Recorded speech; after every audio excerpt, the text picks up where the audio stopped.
This is a New York. Good afternoon. Intolerant. Good afternoon.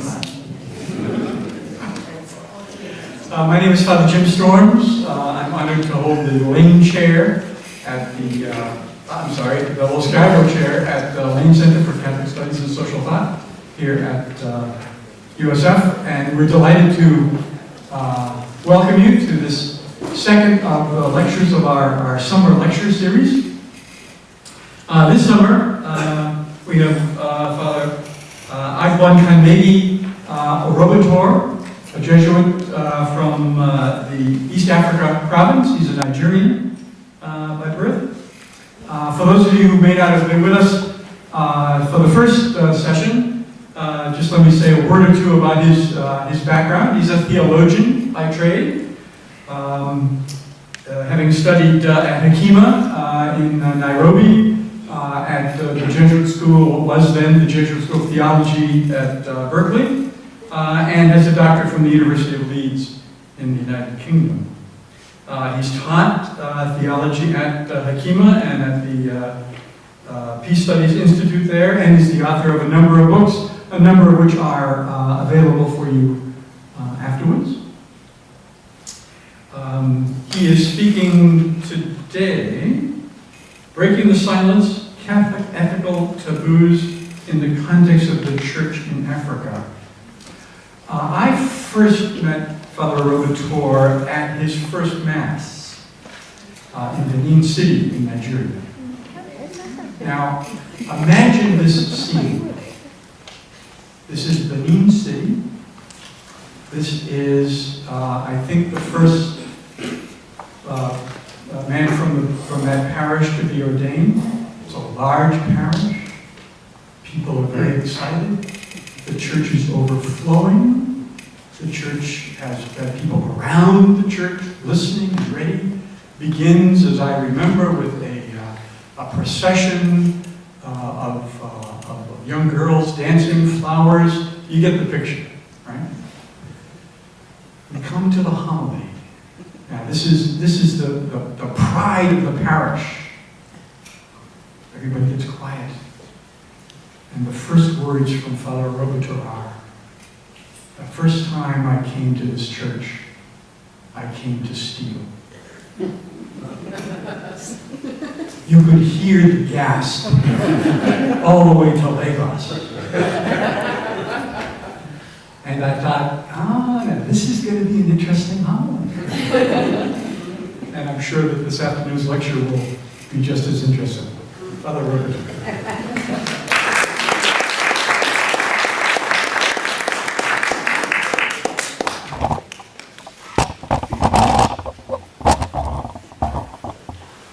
Thank you very much, Jim. That was 12 years ago. And they talk about youthful exuberance. Where that can get you. But anyway, I remember the day. Good afternoon and welcome. I'd like to continue our conversation today about the church in Africa. Looking at today some of the ethical issues. But I'd like to focus more specifically on what I call trends. Trends in the context of ministry in the church in Africa. And I would like to share some personal thoughts, observations, and offer some matter for consideration with regard to theological trends in the context of ministry in the church in Africa today. As an introduction, I would like to talk about two things. I would use two words to describe them. The first is denial. The second is taboo.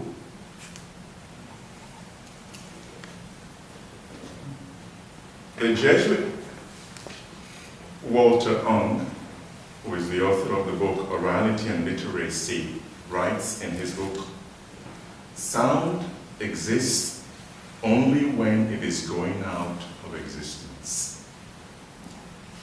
It is not simply perishable, it is essentially evanescent. When I pronounce the word permanence, by the time I get to the nance, the perma is gone and has to be gone. End of quote. The central point that Ankh makes here evokes some aspects of what I call the ethics of communication in several African cultures, especially south of the Sahara. Generally speaking, orality is a predominant feature of communication in these cultures. In the African cultures that I am mostly familiar with, the spoken word rules. I still remember instances when I taught and I worked at our Jesuit School of Theology in Nairobi, when I would put out an announcement, write a notice on the board, expecting that my colleagues and my students would notice.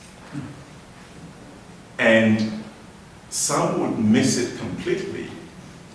And when I would remind them, you know, you missed this rendezvous or this appointment, the response would almost always be, oh, you didn't tell me. It was on the notice board. I wrote it. No, you didn't tell me. So the spoken word rules. But in this context as well, silence takes on a very significant role. You might say silent is literally golden, in the sense that what is unsaid is very important.